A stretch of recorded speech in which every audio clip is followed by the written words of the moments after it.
கொஞ்சம் எண்ணெய் ஊற்றிக்கிடலாம். இப்போ எண்ணெய் வந்து சூடாயிட்டு இந்த வெட்டி வச்ச கத்திரிக்காய் போட்டுக்கலாம்.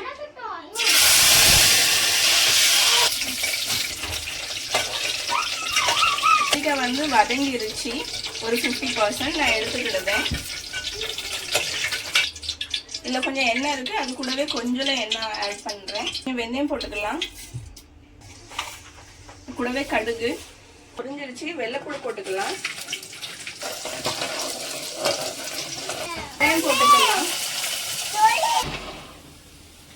வதங்கிருச்சு, கொஞ்சம் கருவேப்பிலை போட்டுக்கலாம்.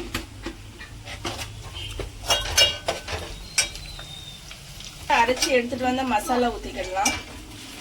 உப்பு போட்டுக்கலாம், தண்ணி ஊற்றிக்கிடலாம். இப்போ வந்து குழம்பு கொதிச்சிருச்சு. இப்போ நம்ம இந்த கத்திரிக்காய் எல்லாம் போட்டுக்கிடலாம்.